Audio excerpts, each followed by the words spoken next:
गीता के उपदेश।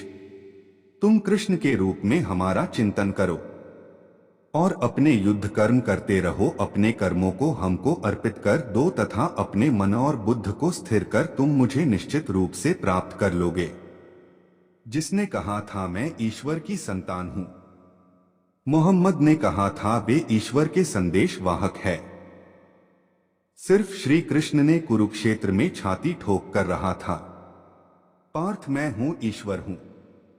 गीता में श्री कृष्ण ने कहा जो लोग तुम्हारी बुराई करते हैं, चाहे अच्छा करो या बुरा करो, इसलिए शांत रहकर अपना कर्म करते रहो। निंदा से मत घबराओ। कलयुग चल रहा है, यह विचार दिल से निकाल दो कि बिना मतलब आपसे कोई रिश्ता रखेगा। अपने पास कुछ ऐसा बचाकर रखिए कि आपसे जुड़े रहे। खुद को खाली मत होने देना, क्योंकि लोग खाली चीज को फेंक देते हैं, कचरे के डिब्बे में डाल देते हैं।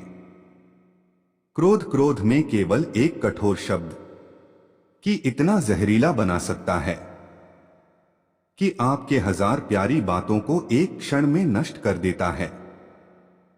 घमंड तो अर्जुन का भी टूट गया, श्री कृष्ण ने तोड़ा। कुदरत के फैसले पर कभी मत शक करना। अगर सजा मिल रही है तो गुनाह भी किया होगा।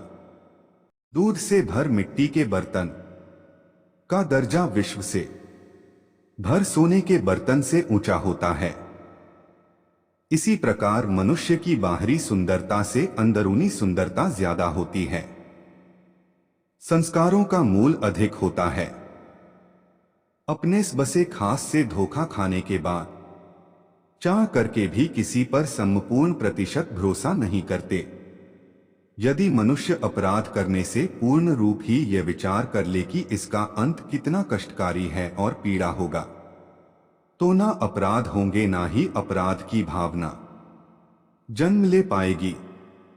दुनिया में सबसे खुश हुए लोग हैं जो यह जान चुके कि दूसरों की किसी प्रकार की उम्मीद व्यर्थ। गीता में लिखा है क्रोध से भ्रम पैदा होता है और ब्रह्मा से बुद्धि व्याघ्र होती है। जब बुद्धि विग्रह होती है तब तर्क नष्ट होता है। जब तर्क नष्ट होता है तो व्यक्ति का पाटन शुरू हो जाता है। जीवन में जीव आत्मा बाल, युवा और वृद्ध शरीर प्राप्त करता है। वैसे तो शरीर आत्मा व्रत के बाद दूसरे शरीर में प्रवेश कर जाती है, इसलिए मनुष्य को मृत्यु से नहीं घबराना चाहिए। एक समझदार व्यक्ति वही है जो दूसरों को देख उनकी विशेषताओं को सीखना है। उनसे तुलना और ईर्ष्या नहीं करनी चाहिए। छोटी सोच शंका को जन्म देती है और बड़ी सोच समाधान को सुना सीख लो तो साइना सीख जाओगे। साइना सीख लिया तो रहना भी सीख जाओगे। जीवन में कभी भी अपनी की तुलना दूसरे से मत कीजिए। आप जैसे हैं सर्वश्रेष्ठ हैं। आत्म मंथन करके स्वयं को पहचाने कि जब स्वयं को पहचानेंगे तभी क्षमता का आकलन कर पाओगे। ज्ञान की तलवार से अज्ञान को काट कर अलग कर देना चाहिए। जब व्यक्ति अपनी क्षमता का आकलन कर लेता है तभी उसका उद्धार है। जो मेरी शरण में आता है उसका कभी विनाश नहीं होता।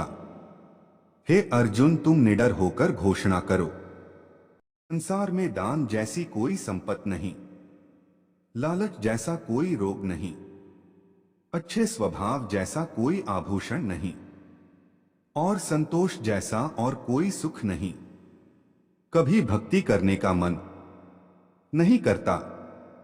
मित्रता आवश्यक है, संबंध भी आवश्यक है। जीवन की कठिन परिस्थिति यह दर्शाती है अकेले रहने की कला का आना भी कितना आवश्यक है। काम, क्रोध, लोभ यह मनुष्य को नरक की ओर ले जाते हैं। ले जाने वाले 3 द्वारा हैं, इसलिए इनका त्याग करना है चाहिए। यदि कोई बड़ा से बड़ा दुराचारी अन्य भक्ति भाव से मुझे बचता है तो उसे साधु समझना चाहिए। वही शीघ्र धर्मात्मा हो जाएगा।